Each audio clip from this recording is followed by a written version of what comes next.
எனக்கு என்னன்னா தளபதின்னு சொல்லிட்டு நல்ல வேளை அறிவாலயம் பக்கம் வந்தார். தளபதின்னு சொல்லி பனையூர் பக்கம் போனார். நிறைய கெயின் இருக்குங்க இன்னைக்கு நடந்த சம்பவத்தில். திமுகவுக்கு கெயின் இருக்கு, அண்ணா திமுகவுக்கு கெயின் இருக்கு. ஸ்டாலின் சாரை பொறுத்தவரை யாருன்னா வாங்கப்பா காலத்தில் ஐயா சேகர் பாபு. ஆனால் காங்கிரஸ் போறாங்கல்ல, காங்கிரஸ் வந்து போறாங்களா இல்லை, அதனாலதான் இதெல்லாம் பண்றது. ரெண்டு பேருக்கு இது பேயடி இன்னைக்கு. ஒன்று காங்கிரஸ் கட்சி, இன்னொன்று காங்கிரஸ் கட்சியோட நட்பு சக்தி தாவேகா. ஓபிஎஸ் யோசிக்கல, தாவேக்கு ஒரு ஆப்ஷனாவே யோசிக்கல. செங்கோட்டையனோட ஓபிஎஸ் கொஞ்சம் புத்திசாலி.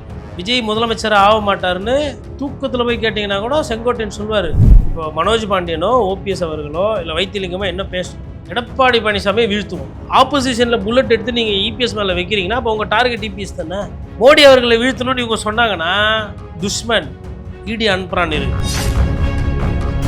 இதெல்லாம் அரசியலில் சாதாரண பாடு. ஃபோன் ஒயர் பிஞ்சு போய் 10 நாள் ஆச்சு கவுண்ட் பண்ணி ஜோக்கேன்.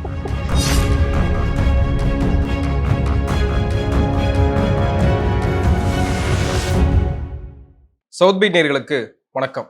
இந்த நேர்காணலில் நாம் சிந்திக்கப்பவர் பத்திரிகையாளர் திரு கோடீஸ்வரன் அவர்கள். வணக்கம். வணக்கம் நேயர்களுக்கு அன்பு வணக்கம். பல நாள் யோசனைக்கு பிறகு இன்று ஒரு தீர்க்கமான முடிவெடுத்து திமுகவில் தாய் கழகத்தில் இணைத்து கொண்டார் ஓபிஎஸ். எப்படி இந்த முடிவை நீங்க பார்க்க, பத்திரிகையாளராக இவ்வளோ யோசனை எதுக்கு எடுத்தாரு, இதுக்கு எதுக்கே இவ்வளோ யோசனை அப்படின்ற மாதிரி இருக்குல்ல, நீங்க எப்படி பார்க்குறீங்க? அப்படியே எதிர்பாராத விஷயங்கள்லாம் நடந்துகிட்டு இருக்குங்க அரசியலில். அது இது தீவிரமான அரசியலா, இல்லை இது ஒரு சுயநலத்தோட வெளிப்பாடா, இல்லை இது ஒரு சிலருக்கு கிடைக்கிற தனிப்பட்ட வெற்றியா, இல்லை தனிப்பட்ட தோல்வியா அப்படின்றத பார்க்கணும்.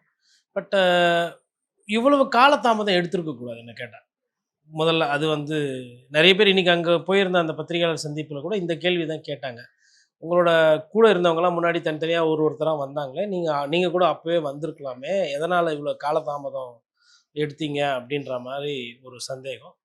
அப்போது எனக்கு ஒரு பத்திரிகையாளராக என்ன தோணுச்சு புரிஞ்சிச்சுன்னா, பிரதமர் மோடி அவர்களை பார்ப்பது பாக்கியம் அப்படின்னும் போது அந்த பாக்கியம் அவருக்கு கிடைக்கல. சரி, அதனால் அடுத்த பாக்கியமாக எது இருக்கும் அப்படின்னு பார்க்கும்போது திரு ஸ்டாலின் தலைவர் அவர்களை பார்க்கும்போது அது அவருக்கு ஒரு வாழ்நாள் பாக்கியமாக மாறி. இல்லை, அவர் ஒரு கட்சி ஆரம்பிச்சிருக்கலாம், வெளியிலேருந்து தன்னுடைய ஆதரவு திமுகவுக்கு கொடுத்துருக்கலாம். ஆனால் தன்னையே திமுக ஐக்கியம் ஆக்கிறது இருக்குல்ல. இல்லை, நீங்கள் என்னதான் தனியாக ஒரு கட்சி தொடர்னாலும் உங்களோட செயலை அர்ப்பணிக்க முடியாது. அவர் தன்னைத்தானே இன்னைக்கு அர்ப்பணித்து கொண்டார். அதுக்கப்புறம் என்ன சொல்கிறாருன்னா, தலைவர் ஸ்டாலின் என்ன சொல்கிறாரோ, தளபதி என்ன சொல்கிறாரோ நான் அதை அப்படியே கேட்பேன்னாரு. எனக்கு என்னென்னா தளபதின்னு சொல்லிட்டு நல்ல வேளை அறிவாலயம் பக்கம் வந்தார். தளபதின்னு சொல்லி பனையூர் பக்கம் போனார் அப்படின்றது அது ஒரு பார்வை.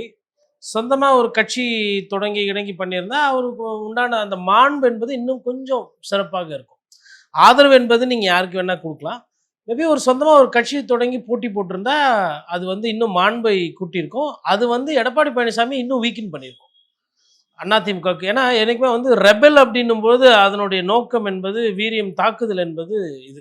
பட் ரெபலில் என்ன ஒரு பிரச்சனைனா, ரெபலில் நீங்கள் டேமேஜ் தான் பண்ண முடியும், நீங்கள் ஜெயிக்க முடியாது. அப்போது அவர் என்ன நினைக்கிறாருன்னா, எடப்பாடி பழனிசாமியை நான் டேமேஜ் பண்ணுறனோ இல்லையோ, நான் எம்எல்ஏவாக ஜெயிச்சு நான் சட்டமன்றத்துக்கு போகணும் அப்படின்றதுல ரொம்ப தெளிவான ஒரு முடிவு. அப்போது ஐயா ஓபிஎஸ் அவர்களை பொறுத்தவரையிலும் இந்த சுயேட்சையாக நின்று ஒரு பிரம்மாண்ட ஒரு வெற்றி அப்படின்றது முயற்சி பண்ணி பார்த்தாரு. பாராளுமன்ற தேர்தலில் அது கை கொடுக்கல. பட் அஃப்கோர்ஸ் பாராளுமன்ற தேர்தலும் போது அது லட்சக்கணக்கில் ஓட்டு வாங்கணும். சட்டமன்ற தேர்தலும் போது அது ஒரு 2 லட்சம் ஓட்டு தான் இருக்கும் மொத்தமே, தோராயிரமாக.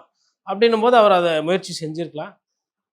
நான் என்ன நினைக்கிறேன்னா, ஓபிஎஸோட இந்த நிலைக்கு காரணம், அதாவது அவர் ஏதோ ஒரு சட்டமன்ற உறுப்பினரோ முன்னாள் அமைச்சரோ கிடையாது. இப்போ செங்கோட்டையனோடவோ இல்லை மனோஜ் பாண்டியனோட அவர் ஒப்பிட முடியாது. அவர் 3 முறை முதலமைச்சராக உட்கார்ந்துருந்தார். அப்போ அடிப்படையில் என்னன்னா, அவர் அந்த நம்பர் 2 மெட்டீரியல். ஒரு சிலரால் நம்பர் 1 முக்கியம், நம்பர் 2வும் முக்கியம். ஆனால் அவங்க நம்பர் 2வாக தான் இருப்பாங்க, 2ஆம் நம்பராக தான் இருப்பாங்க. அவங்களால முதல் நம்பருக்கு வர முடியாது. நம்பிக்கை பெற்ற ஒரு நபர், அதுதான் நம்பிக்கை பெற்ற ஒரு நபர். அப்போ முதல் நபர் அவர் கிடையாது. அப்போ is not a natural selection. இல்லை, அவர் தன்னைத்தானே முன்னிறுத்தி ஒரு களத்தை சந்தித்து களத்தில் ஒருத்தரை வீழ்த்தி வரக்கூடிய அந்த துணி தோரணை அவருக்கு இல்லை. அதற்கு பதிலாக ஒருத்தரோட இணைச்சிக்கிட்டு அவங்களோட சேர்ந்து பயணம் பண்ணுறது, தலைமைக்கு விசுவாசமாக இருக்கிறது, அந்த துணி அந்த பாங்கு அவருக்கு வருது. அதுதான் இங்கே. அதாவது எடப்பாடி பழனிசாமி அவர்களை நான் ஏற்றுக்க மாட்டேன். ஆனால் ஸ்டாலின் அவர்களை நான் ஏற்றுக்குவேன். அப்படின்னா அது அந்த என்ன ஒரு புரிதல்னா, அந்த சமகாலத்தில் வளர்ந்து வரும்போது நிறைய ஆளுமைகள் வந்து நான் பார்த்து வளர்ந்தவங்க, இல்லை எனக்கு பின்னாடி வந்தவங்க, இவங்களெல்லாம் நான் ஏற்றுக்கணுமா அப்படின்ற அந்த ஒரு ஈகோ கிளாஷ் எல்லாருக்குமே இருக்கும். ஸோ அந்த ஈகோ கிளாஷ் அவரை பொறுத்தவரை, இபிஎஸ்ஸை பொறுத்தவரை இவங்களெல்லாம் விட்டா நமக்கு தலைவலி, நம்மளோட நம்மளால் கட்சியை வந்து நம்ம இஷ்டத்துக்கு நடத்த முடியாது அப்படின்ற அந்த பிரச்சனை அவருக்கு. ப்ளஸ் கோர்ட்டு கேஸு, தேர்தல் ஆணையம், ரெட்டலை முடக்கம் அப்படி இப்படின்னு அது பிரச்சனை ரொம்ப பெருசாக போயிடுச்சு. இதில் வந்து என்ன கேட்டால் அவருக்கு ஒரு நேச்சுரல் சாய்ஸாக நல்ல சாய்ஸாக என்னன்னா, ஒரு கட்சியை தொடங்கி தனியாக ஒரு 10 தொகுதி நல்ல செலவு பண்ணி அவர் தலைமையில் தேர்தல் ஒரு 5 சட்டமன்ற உறுப்பினர் சொந்தமாக சுயமாக ஜெயிச்சுட்டு அதுக்கப்புறம் கூட அவர் திமுகவுக்கு ஆதரவு கொடுத்துருக்கலாம். ஒருவேளை திமுகவுக்கு ஒரு தொங்கு சட்டமன்றம் வருது அப்படின்னா அது ஒரு பெரிய பலனை அவருக்கு கொடுத்துருக்கும். இல்லை ஒருவேளை திமுக வந்து சிங்கிள் மெஜாரிட்டி ஜெயிச்சிட்டுனாலும் அதுக்கு ஒரு பெரிய புண்ணியம் கிடையாது. ஆனால் அது இரண்டாவது ஒரு ஒரு சந்தோஷமான ஒரு பாங்கு. அதாவது அதிமுகவும் வீழ்த்திட்டேன், அதே நேரத்தில் எனக்கு உண்டான ஒரு ஒரு விஷயத்த நான் வந்து தனியாக சுயேட்சையாக நின்று சொந்தமாக நின்று 5 எம்எல்ஏ ஜெயித்தேன், அப்போ எனக்கு கெப்பாசிட்டி ஜாஸ்தி அப்படின்னும் போது மேபி அவரோட அந்த கிளைம் இருக்கு இல்லையா அதிமுக, அதை வந்து புதுப்பிச்சிருக்கலாம். மூன்றாவது ஒருவேளை இப்போ இவரெல்லாம் போய் சேர்ந்துட்டாரு, திமுகவில் சேர்ந்துட்டாரு, இப்போ தேர்ந்து உடனும் இவ்வளவும் பண்ணியும் திமுக தோக்குதுன்னு வச்சுக்கோங்களேன், மிகப்பெரிய அடி வந்து அதில் ஓபிஎஸ்க்கு தான். ஏன் என்ன காரணம்னா, இவர் மனசில் என்ன நினச்சிட்டு போயிருப்பார், ஒரு ஆட்சி வரும், நம்ம வந்து ஒரு துணை முதல்வர் கொடுக்க மாட்டாங்க, ஏன்னா அங்கே ஐயா உதயநிதி இருக்கார், ஒரு சபாநாயகர் இல்லை அவை முன்னவர் இல்லை துரைமுருகனுக்கு கொடுக்குற முக்கியத்துவம் நமக்கு கொடுப்பாங்களா, இல்லை நேரை விட கொஞ்சம் ஒரு நூல் முன்னாடி வைப்பாங்களா அப்படின்னு ஒரு கணக்கு. ஏற்கனவே அதிமுகவிலிருந்து முன்பாக போன நிறைய லிஸ்ட் பெருசா இருக்கு இல்லையா, அதிமுகவிலிருந்து போனவங்க நிறைய பேர் அங்கே கூட வச்சுட்டு இருக்காங்க, செந்தில் பாலாஜிலிருந்து சேகர் பாபுலேருந்து எல்லாரும் முன்னோடியா இருக்கிறாங்க. அப்போ அந்த இடத்துல இவர் ஓபிஎஸ் என்னவாக இருக்க போறான்னு ஒரு பெரிய கேள்வி இருக்குல்ல. அவங்களோட ஒன்றா இருப்பார். அடிப்படையில் வந்து இப்போ ஓபிஎஸ் வந்து போனதுக்கப்புறம் ஒரிஜினல் திமுக காரங்கள்லாம் அவங்க ஒரு சைடு தனியாக கண்டிப்பாக சிந்தனையில் ஓடும், இவர் எங்கே வைப்பாங்க, அப்போ நமக்கு போட்ட சேர் ஒரு ரவுண்டு தள்ளி போகுமான்றது இருக்கும், எல்லா கட்சியிலையும் இருக்கும். இன்றைக்கி வந்து தங்கத்தமிழ்ச்செல்வன் அவர்கள் வந்து நல்லா சிரிச்சு கொண்டு தான் பேசி கொண்டு இருக்கிறார். ஆனால் மனசில் நிறைய இருக்குண்ணே, உள்ளுக்குள்ளே இருக்குண்ணே, அதெல்லாம் வெளியில் காட்ட முடியாதுன்ற மாதிரி கூட இருக்கும் நிலைப்பாடு. ஒவ்வொருத்தருக்கும் ஒவ்வொரு மாதிரி இருக்கும். ஏன்னா அந்த local politics, local under current இருக்குது பாருங்கள், அது வந்து தலைமையில் இருக்கிறவங்களுக்கு அது புரியாது. அந்த பிரச்சனை உள்ளே சமாளிக்கிறது என்னன்றது தலைமையில் இருக்கிறவங்க என்ன சொல்லுவாங்க, எல்லாம் ஒன்றா போங்க, கட்சியோட வெற்றி தான் முக்கியன்ற மாதிரி பார்ப்பாங்க.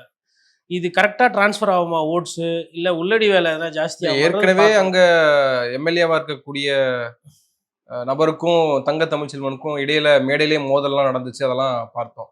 அப்படின்றப்போ ஓபிஎஸ் அங்கே போய் இணைகிறாருன்றது அங்கே உட்கட்சி பிரச்சனைகள் வரதுக்கான வாய்ப்புகளும் அங்கே இருக்குல்ல.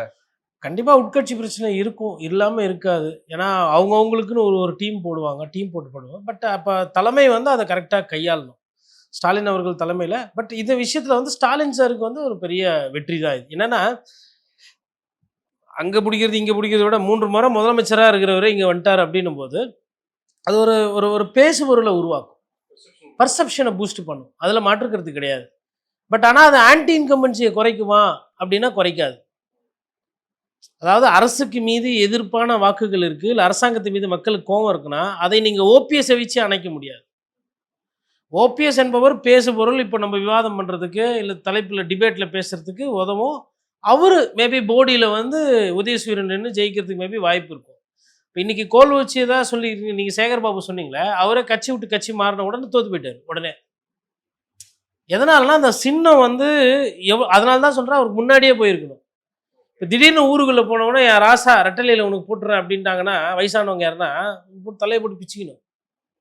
அந்த சின்னம் வந்து எல்லாராலையும் அது உடனே டேர்ன் ஓவர் பண்ணுறதுன்றது சிக்கல். ஆனால் அதிமுக சமீப காலமாக நிறைய துரோகிகள், அது மனோஜ் பாண்டியிலிருந்து வைத்தியலிங்கத்திலிருந்து இன்னைக்கு ஓபிஎஸ்மே துரோகிகளாகவே அதிகரிச்சுட்டே இருக்காங்களே அதிமுகவில். அது வந்து ஸ்கூலுங்க, இது வந்து காலேஜுங்க. ஸ்கூலில் பாஸ் அவுட் ஆனவங்களாம் காலேஜுக்கு போகிறாங்க, அப்போ அடுத்து அங்கே திருப்பி உற்பத்தி பண்ணி அவங்க பண்ணாதான் அவங்க பிரச்சனை.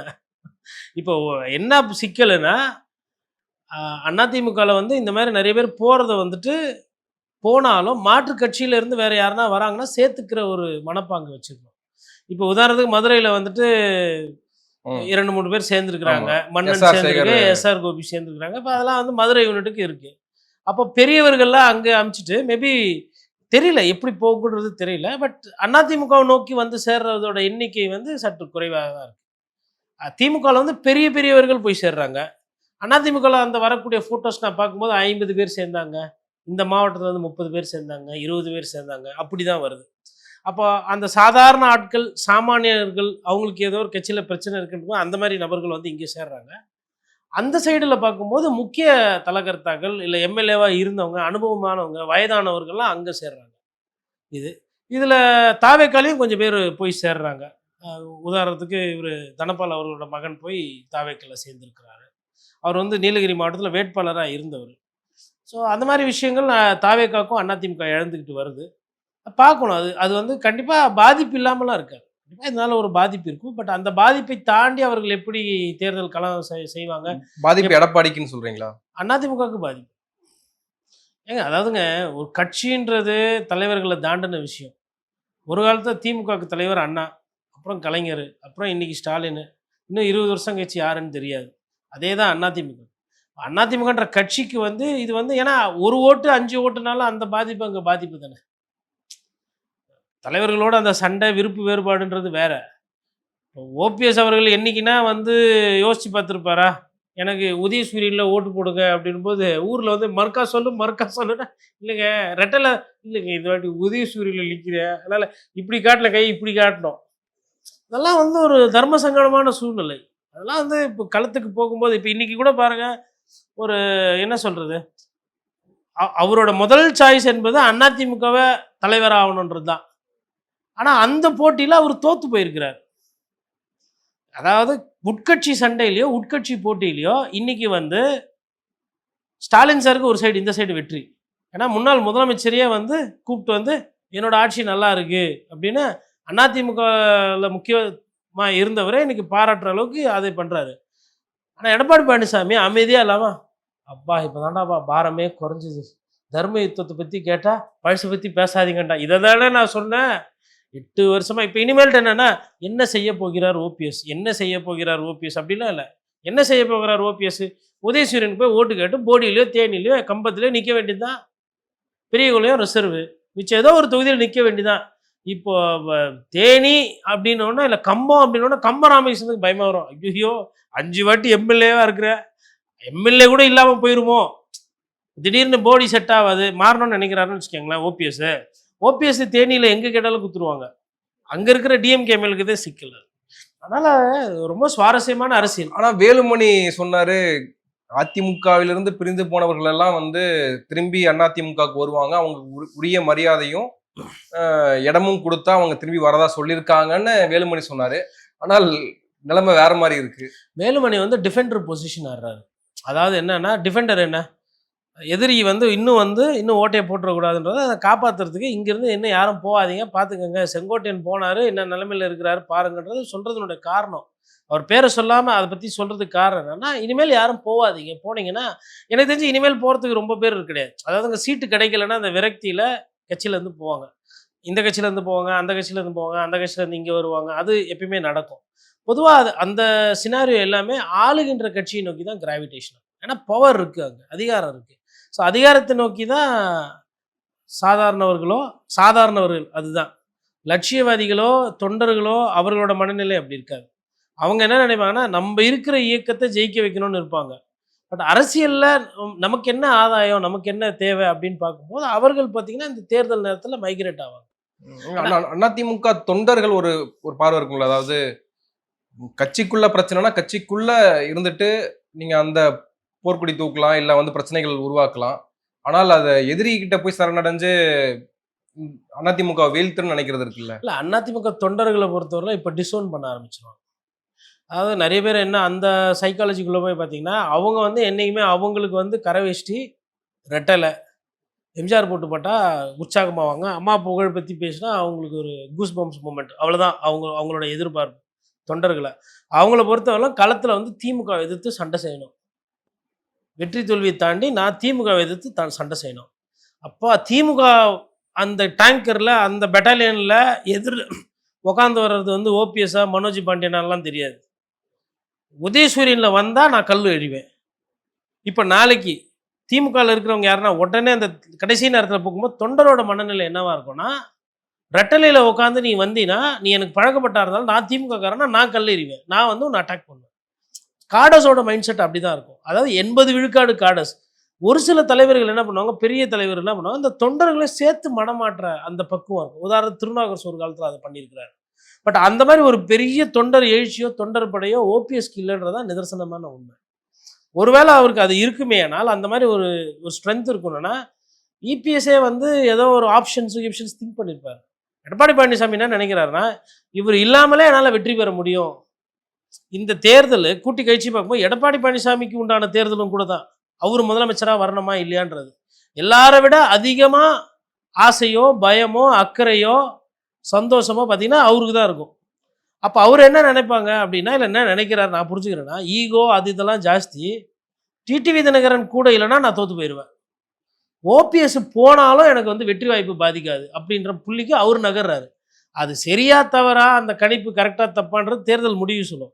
ஆனால் அவர் அதான் நினைக்கிறார். எனக்கு அன்புமணி ராமதாஸ் கூட இருந்தால் போகிறோம், பாட்டாளி மக்கள் கட்சி கூட இருந்தால் போதும், பிரேமலதா விஜயகாந்த் தேசிய முற்போக்கு திராவிட கழகம் இருக்கணும் அப்படின்னு அவசியம் கிடையாதுன்றதை நினைக்கிறார். யாரோ ஒரு கட்சிக்காரங்களுக்கு கொடுக்குற அந்த ராஜ்யசபா சீட்டு சுதீஷ் அவர்கள் கன்ஃபார்ம் பண்ணி தான் அந்த கூட்டணி பிரிய போகிறதில்ல. டிஎம்டிகேவை ஈர்க்கிறதுக்கு நீங்கள் பெருசாக கம்பெல்லாம் எடுத்து சுத்த தேவை கிடையாது. அவங்களுக்கு என்ன தேவையோ அதை கொடுத்துட்டீங்கன்னா போதும், அவங்க இருந்துருவாங்க. ஓபிஎஸ் ஒரு குற்றச்சாட்டு முன்வைக்கிறார்ல, தென் மாவட்டங்கள்ல இருந்து ஒரு தலைவர் வந்துடக்கூடாதுன்னு எடப்பாடி நினைக்கிறாரு.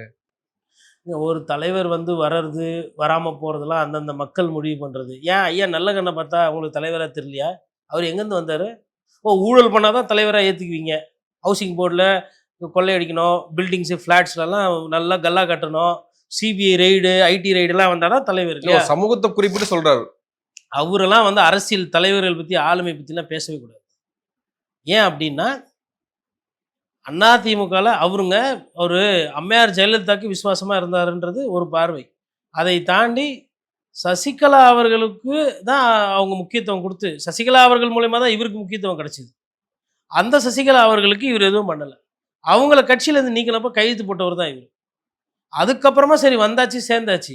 பாஜகவோட என்ன தொடர்பு? எதுக்கு பண்ணணும்? போனார் வந்தார், அதுக்கப்புறம் பாஜகவோடு சேர்ந்தார், எல்லாம் பண்ணார், முடிஞ்சுது. அண்ணாமலை பேரையும் கெத்து விட்டார். நேற்று கூட அண்ணாமலை பாவம் சந்தோஷமாக இருந்தார். அண்ணன் ஓபிஎஸ் மீது மரியாதை உண்டுது நல்லதுன்னு, அதனால் வருவாருன்னு நினச்சேன்னா அண்ணாமலைக்கும் இப்போது இது. அப்போ இதில் என்னன்னா கூட்டி கழிச்சு பார்க்கும்போது ஓபிஎஸ் அவர்களை பொறுத்தவரை அந்த இரண்டாவது முக்கிய பொறுப்பு அதுக்கு தான் அவர் செட் ஆகுறாரு. ஒரு தலைமை பண்பு, ஒரு கட்சியினுடைய தலைமை, அந்த வீரியம், அந்த சண்டை செய்கிறது பார்த்துக்கலாம். ஒன்று நீ இருக்கணும் இல்லை நான் இருக்கணும், நீ சாவு இல்லை நான் சாவு அப்படின்ற அந்த அரசியல் கிடையாது. அந்த அரசியல் அவர் எடுக்கிறாருன்னா அவர் ஒரு போட்டி கட்சியை தொடங்கி அதற்கு எம்ஜிஆர் பேரோ இல்லை அண்ணா பேரோ இல்லை அம்மையார் ஜெயலலிதா பேரையோ வச்சு அம்மாவோட விசுவாசியில் யார் நம்பர் 1 அப்படின்றத காட்டுறேன் நான் அப்படின்ற அந்த அரசியல் போயிருப்பார். இல்லை, தனக்கான எம்எல்ஏ சீட்டை எப்படி உறுதிப்படுத்திக்கணும்னு செங்கோட்டையன் அவர் எம்எல்ஏ மெட்டீரியல் தான். 2 பேருமே எம்எல்ஏ மெட்டீரியல் தான் இருக்காங்க இன்னைக்கு. அவரும் கோபிச்செட்டிப்பாளையத்தில் எம்எல்ஏ ஆகணும், விஜய் முதலமைச்சர் ஆக மாட்டாருன்னு தூக்கத்தில் போய் கேட்டிங்கன்னா கூட செங்கோட்டையன் சொல்வார். ஆனால் தூக்கத்தில் என்னை கேட்டுட்டாங்க, அதனால் அது செல்லாது அப்படின்ற மாதிரி கனவுல நான் தப்பாக சொல்லிட்டேன்ற மாதிரி தான் அவரோட நிலைப்பாடு. இல்லை, செங்கோட்டையன் இப்போ யோசிக்கிறார்ல, தாவேக்கால சேர்ந்து எம்எல்ஏ ஆயிர முடியும் அப்படின்னு. அது மாதிரி ஏன் ஓபிஎஸ் யோசிக்கல? தாவேக்கு ஒரு ஆப்ஷனாகவே ஏன் யோசிக்கல? செங்கோட்டையனோட ஓபிஎஸ் கொஞ்சம் புத்திசாலி, அவ்வளோதான். அதான் அதுக்கு பதில். செங்கோட்டையனு கொஞ்சம் ஸ்பீடாக ரியாக்ட் பண்ணுவார், இவர் அளவுக்கு ஸ்லோ கிடையாது. இவர் ஸ்லோவாக எல்லாரும் முடிஞ்சதுக்கப்புறம் அப்புறமா கடைசியாக பார்த்துட்டு என்னப்பா கூட இருக்கிறவங்களாம் ஓட்டாங்களா, கூட இருக்கிறவங்களாம் செத்துட்டாங்களா, சரி நான் சாக மாட்டேன் அப்படின்னு சொல்லிட்டு அவர் பத்திரப்படுத்தி அவருக்கு உண்டான ஒரு இலக்கை நோக்கி பயணம் பண்ணுறார். இப்போது மாஃபாய் பாண்டியராஜன் இவரை நம்பி தான் வந்தார். பள்ளிக்கல்வித்துறை இருந்தது, போனார் வந்தார், இவர் துணை முதலமைச்சர் வாங்கிக்கினார். அவருக்கு எதனா வாங்கி கொடுத்துருக்கணும்ல.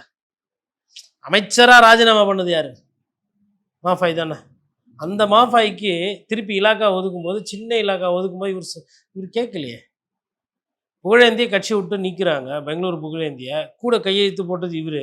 அப்புறம் ஒரு வாரம் கழிச்சு பார்க்கும்போது சகஜமாக பேசுகிறாராம், எதுவுமே நடக்காத மாதிரி.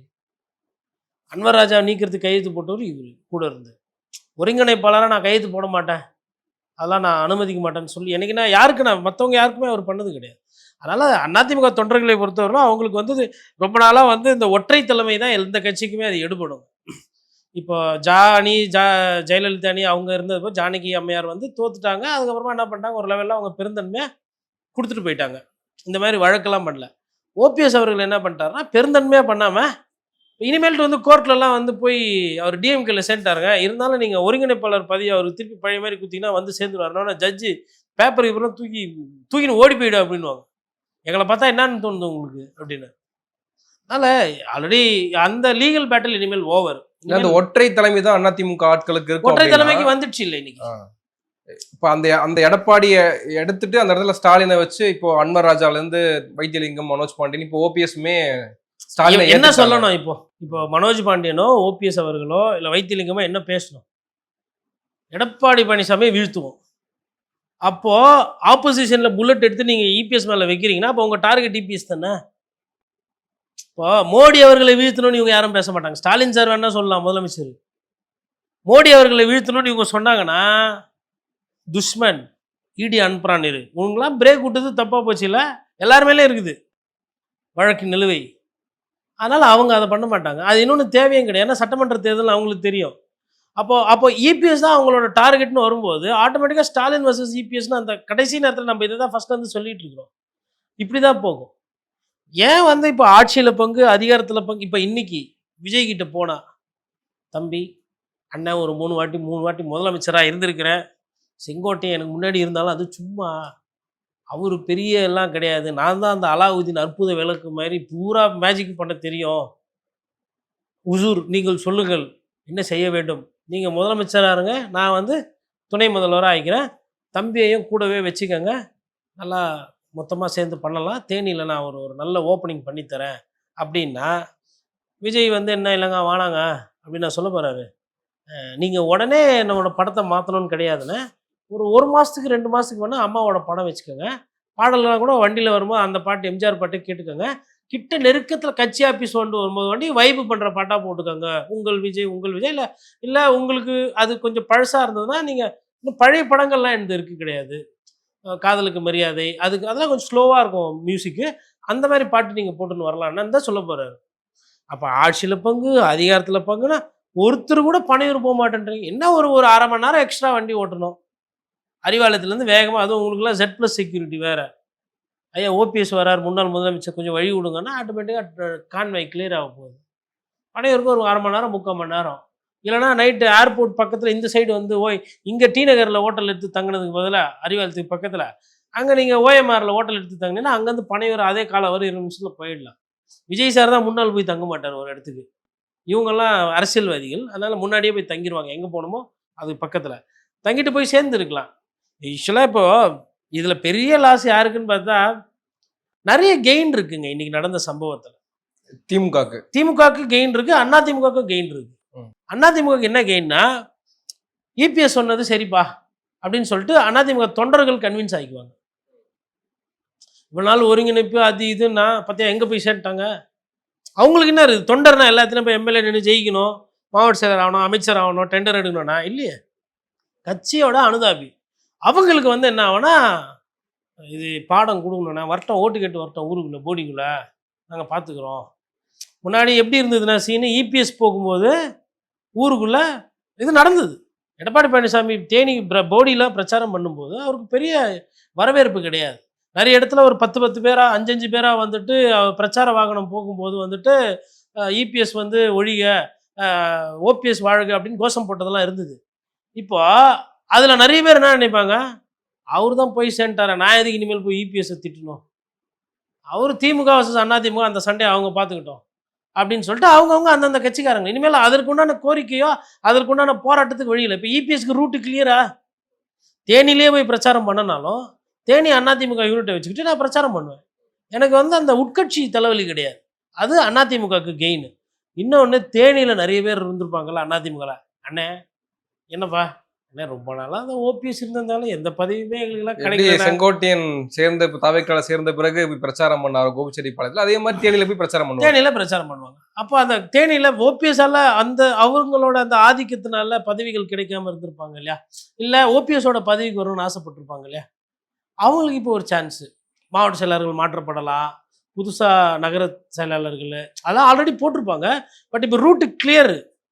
இப்போ அவர் இல்லை, தெரிஞ்சு போச்சு. ஏன்னா லாஸ்ட்ல ஒரு பயம் இருக்கும், ஒருவேளை அமித்ஷாவோ மோடிஜியோ ஏதோ தலையிட்டு எதனா, அதாவது நடுவில் பிஜேபி தலையீடு, பிஜேபி தலையீடு, பிஜேபி தலையீடுன்னாங்களே, பிஜேபி தலையீடு இந்த விஷயத்துல இல்லைன்றது புரிஞ்சுக்கலாமா? பிஜேபி தலையீடு இருந்தது எப்போ? அதிமுக விஷயங்கள்ல இவர் போய் அங்கே பார்த்ததுனால. ஒன்ஸ் கட்சியை விட்டு நீக்கினதுக்கப்புறம் யார் வேணா எடுத்துக்கோங்கப்பா, எனக்கு வேண்டாம் அப்படின்ற மாதிரி அந்த புரிதல். இதில் இன்னொரு திமுகக்கு என்ன கெயின் அப்படின்னு பார்த்தா, ஸ்டாலின் அவர்களோட அந்த லீடர்ஷிப் இருக்கு இல்லையா, எல்லாரையும் சேர்த்து அகாமடேட் பண்ணி கொண்டு போக முடியும், என்னால் வந்து எல்லாத்தையுமே கையாள. ஓவர் லக்கேஜா தெரியாதா? தேர்தல் ரிசல்ட்டில் அது கொஞ்சம் இடகுடமாக போச்சுன்னா ஓவர் லக்கேஜாக தெரியாது, கப்பல் முழுகிறதுக்கும் வாய்ப்பு இருக்குது. ஒரு கப்பலில் எவ்வளோ பேர் ஏற்றணுன்றது அந்த த்ரெஷோல்டு இருக்குது. இப்போது எதுவுமே தேர்தல் முடிவு தாங்க தெரியும். அதாவதுங்க, நம்பர்ஸ் கூட்டணி நிறைய அப்படி சேர்றதுன்றது ஒரு அரித்மெட்டிக்கு. ஆனால் நிறைய நீங்கள் சேர்த்துட்டிங்கன்னா அது வந்து எதனுடைய பலத்தினால அந்த வெயிட்டேஜ் ஓவர் வெயிட்டாலேயே சில சமயத்தில் சிக்கல்கள் வரலாம். இப்போ ஒரு வண்டி ரேஸ் வண்டி இருக்குன்னா அந்த வண்டி இன்ஜின் ஸ்ட்ராங்காக இருக்கணும். அந்த இன்ஜினுக்கு கூட நீங்கள் தேவையில்லாமல் இந்த ஜிகினா ஓட்டுறது, ஃப்ரேம் வைக்கிறது, ஃபயர் விடுற மாதிரி சைலன்சர் மாட்டுறது, அதெல்லாம் பண்ணிங்கன்னா அந்த வண்டி சிசி வந்து அடிபடுவோம் லாங் ரன்னில் போகும்போது. எதார்த்தம். அப்படிங்கும்போது அது ஓவர் லக்கேஜா இல்லை அது கரெக்டான வெயிட்டேஜான்றது தேர்தல் முடிவு தான் தெரியும். என்னை பொறுத்தவரைக்கும் ஓபிஎஸ் அவர்கள் அங்கே போனது வந்து பர்செப்ஷன் பேட்டரியில் வெற்றி. டெக்னிக்கல் கிரவுண்ட்ஸில் அது எப்படி இதாகுதுன்றதை பார்க்கணும். இதில் ஸ்டாலின் சாருக்கு ஓகே, ஹாப்பி வராங்க எல்லாம். இபிஎஸ்க்கு எப்பா ஆண்டவா நல்லபடியாக முடிச்சு வச்சப்பா, ஒன்று முடிஞ்சுது, சாப்டர் ஓவர். அவரை பொறுத்தவரைலாம் ஓ பன்னீர்செல்வம் என்ற அந்த சாப்டர் வந்து முடிஞ்சிச்சு. டிடிவி தினகரன் அவர்கள் என்ன சொல்லிட்டாரு, நான் இனிமேல் அந்த பக்கம் வரல, எனக்கு கட்சி இருக்குது, உனக்கும் கட்சி இருக்குது, என் வழியை நான் பார்க்குறேன், உங்கள் வழியை நீங்கள் பார்த்துக்கோங்க, சேர்ந்து வந்தால் கூட்டணி ஆச்சு, குத்தா போச்சு, இல்லையா ஜெயிச்சிக்கோ, நான் என் கட்சியை நடத்திக்கிறேன்ற மாதிரி அவருக்கும் ரூட்டு கிளியரு, அந்த சைடு பஞ்சாயத்து முடிஞ்சுது. சசிகலா அவர்கள் இப்போ அவங்க இதை பார்த்துருப்பாங்க என்ன, ஏன்னா அவங்களோட ஸ்டேச்சருக்கு போய் அறிவாலயத்தில் சேர முடியாது. மேபி தாயுள்ளத்தோட நீங்கள் வந்து எதுக்கு தாய் தனியாக நிற்கிறீங்க, நீங்களும் வந்து அறிவாலயம் வந்து 2 வாரத்தை ஸ்டாலினை பாராட்டிட்டு போங்க வாங்க. இல்லை அதுக்கு அப்படி அதுக்கு வாய்ப்பு இருக்குமா? அவங்க வந்து யார் புகழ்ந்தாலும் பிடிக்குது தானே ஸ்டாலின் சாருக்கு. அரசபையில் வந்து மன்னா உங்களை பற்றி ஒரு 4 வார்த்தை பெருமையாக புகழ்ந்து பாட வேண்டும் என்று எனக்கு ஆசை. எப்பொழுது வந்தது அந்த ஆசை? நேற்று இரவு நான் எண்ணிக்கொண்டீங்களே, உங்களை பார்த்து ஓபிஎஸ் சிரித்தார், ஓபிஎஸ்ஐ பார்த்து அவர்கள் சிரித்தார்கள், அதை பார்த்து நான் சிரிக்கவில்லை, ஆனால் இன்று எனக்கு சிரிக்க வேண்டும் என்ற ஆசை இருக்குது அப்படின்னு கூட வரலாம் இல்லையா, திருவிளையாடல் மாதிரி. அப்புறம் கடைசியாக இதுவும் அரசியல் திருவிளையாடல் தானே அப்படின்ற மாதிரி முடிச்சுட்டு போகலாம். அதனால் ஸ்டாலின் சாரை பொறுத்தவரை யாருன்னா வாங்கப்பா. ஒரு காலத்தில் ஐயா சேகர் பாபு, ஆனால் காங்கிரஸ் போறாங்கல்ல, காங்கிரஸ் வந்து போறாங்களா இல்லை, அதனாலதான் இதெல்லாம் பண்றது. யாருக்கிட்ட தென் மாவட்டத்தில் உங்களுக்கு ஓட்டு இருக்குதா, சரி போங்க, மாணிக்கம் தாக்கூர் போனதான் நான் ஓபிஎஸ் அங்கே தேர்தல் பார்வையாளராக போட்டு கூட சரி பண்ணிக்குவேன். சசிகலாவே வராங்கன்னு வச்சுக்கோங்களேன், தியாகத்தலைவே வராங்கன்னு வச்சுக்கோங்களேன், பார்த்தீங்களா திமுகவோட வளர்ச்சியை அப்படின்னும் போது அங்கே இங்கே இது நடக்க டிஆர் பாலு என்ன பண்ணுவார்னா, கேட்குறவங்க கேட்கலாம் 25 இல்லை 23 ஒரு தரம் அப்புறம் என்ன ஆகலாம், கேட்குறவங்க கேட்கலாம் 21 ஒரு தரம்ப்பா, ஏழைனா ஏற்ற தானேப்பா செய்வாங்க, இங்கே என்னப்பா இறக்குறீங்கன்னா இது ஒரு ஸ்டைலு, புது ஸ்டைல் இது அப்படின்வாங்க. அதனால் இது காங்கிரஸ்க்கு இதெல்லாம் பார்க்கும்போது இப்போ இன்னைக்கு திடீர்னு அறிவாலயம் போயிட்டு சீட்டை பற்றி பேசுப்பா இப்போ தான் ஓபிஎஸ் வந்து சேர்ந்துருக்காரு, அவர் மகன் ஓபி ரவீந்திரநாத் சேர்ந்துருக்காரு, ஐயப்பன் முன்னாள் எம்எல்ஏ சட்டமன்ற எம்எல்ஏ வந்து சேர்ந்துருக்கிறாரு, சந்தோஷத்தில் கேக் கொட்டி கொண்டாடினுக்கிறோம். இன்றைக்கி வந்துட்டு நாளைக்கு வாங்க போயிட்டு நாளைக்கு பேசிக்கலாம் அப்படின்வாங்க. டிப்பிக்கல் மைண்ட் செட் இல்லை. இப்போ திடீர்னு ஒரு 4 காங்கிரஸ்காரங்க போயிட்டு கூட்டணி வருது இல்லை, இந்த நிகழ்ச்சியில எல்லாம் பிஸியாக இருக்காரு, இது முடிச்சுட்டு கோயம்புத்தூர் போகிறாரா, நாளைக்கு அழைப்பு விடுத்திருக்காங்க பேச்சுவார்த்தைக்காக. பேச்சுவார்த்தை இருக்கும், அதுதான் அதெல்லாம். இதுக்கு ஒரு நாள் கழிச்சு 84 வெயிட்டிங்கா, சரி இன்னும் ஒரு நாள் வெயிட் பண்ணுங்க, ஓபிஎஸ் இணையிறாரு, சரி அப்புறம் 86 நாள் வெயிட்டிங்கா, சரி இன்னும் ஒரு நாள் இருங்க, இன்னொருத்தர் இணையிறாரு, அப்புறம் 90வது நாள் பார்த்துக்கலாண்ணா, கரெக்டாக 3 மாதம் கழிச்சா மாதிரி. அப்புறம் இப்போ தேர்தலே அறிவிச்சிட்டாங்க, தேர்தல் அறிவிச்சிட்டு வழக்கமாக நீங்கள் பண்ணுவீங்க இது எல்லா மாநிலத்துலையும், இன்றைக்கி உங்களுக்கு பண்ணுறது கூட நடக்கலாம். 2 பேருக்கு இது பேயடி இன்னைக்கு. ஒன்று காங்கிரஸ் கட்சி, இன்னொன்று காங்கிரஸ் கட்சியோட நட்பு சக்தி தாவேகா. யார் அதாவது அண்ணாரிவளம் பக்கம் மழைக்கு ஒதுங்கினா கூட ஸ்டாலின் சார் சேர்த்துக்கிறாருன்றாங்க. ஐயா டிடிவி தினகரன் என்ன சொல்றாருன்னா, புள்ள பிடிக்கிற வேலையை பார்த்துட்டு இருக்காரு அப்படின்றாங்க. டிடிவி தினகரன் சொல்கிறாருன்னா ஓகே, அவருக்கு வந்து அவங்க கட்சியில் இருந்து கொண்டு போகிறாங்க, அவர் ஒரு விமர்சனம் வைக்கிறாரு. அவருக்கு வந்து ஒரு கூட்டணின்னு ஒன்று இருக்குது இன்னைக்கு. அவர் தனித்து விடப்படவில்லை. அமமுகவுக்கு உண்டான முக்கியத்துவம் அங்கீகாரம் கிடைச்சது. இப்போ இதே தாவேகா தலைவர் சொல்கிறாருன்னா இப்போ யாருமே வரமாட்டேன்றாங்க. ஓபிஎஸ் இன்னைக்கு தனி மரம். அவர் மகன் முன்னாள் எம்எல்ஏ, முன்னாள் எம்பி, ஒரு சட்டமன்ற உறுப்பினர். கடைசியாக நின்னது 3 பேர் தான், அந்த ஒரு முக்கியமானவங்க. இந்த 3 பேரை கன்வின்ஸ் பண்ணி கூட்ட முடியாது. இப்போ செங்கோட்டை என்ன நினச்சிருப்பாரு, ஆமாம் வந்தேன், எனக்கே முக்கியத்துவம் இல்லை, நான் என்னத்தை போய் இதில் கூட்டின்னு வந்து அவரை வேற விடுறது, அவரை கூட்டின்னு வந்து விட்டா அவருக்கு கொஞ்சம் என்னோட கூட முக்கியத்துவம் கிடைச்சா இருக்கிறதும் போயிடும். நாங்கள்லாம் கடைசியில் யார்கிட்ட ரிப்போர்ட் பண்ணணும், புஷி ஆனந்த்கிட்ட ரிப்போர்ட் பண்ணோம். இது 3 நாள் முதலமைச்சர், 3 முறை முதல்வராக இருந்தவர், யார்கிட்ட ரிப்போர்ட் பண்ணோம், புஷி ஆனந்த்கிட்ட. சரி புஷியை எதனா பண்ணலான்னு பார்த்தா இந்த சைடு போனால் சரி இது எப்படின்னா ஓவர்டேக் பண்ண போனால் அந்த சைடு வந்து ஹைட் அண்ட் வெயிட்டாக ஒருத்தர் நிற்கிறாரு, நான் தான் ஆதவ அர்ஜுனா அப்படி நிற்கிறாரு. அப்போ இதனடா இது என்னமோ சரின்ட்டு அறிவாலயத்துக்கே போயிட்டாங்க அவங்க. அதனால் அரசியலில் நிறைய வேடிக்கைகள், நான் வந்து என்ன சொல்கிறதுன்னு தெரியல. பட் ஆனால் மக்கள் வந்து நிறைய பேர் இதை ரசிக்க மாட்டாங்க. நேற்று உடல் தானம் பண்ண ஐயா நல்லக்கண்ணை பார்க்குறோம். அரசியலில் எம்எல்ஏ பதவி ஆசைப்படலை, அமைச்சர் ஆகணுன்ற கோரிக்கை கூட வச்சது கிடையாது, சிபாரிசுக்கு போனதில்லை, டெண்டர் முறைகேடு அந்த முறைகேடு.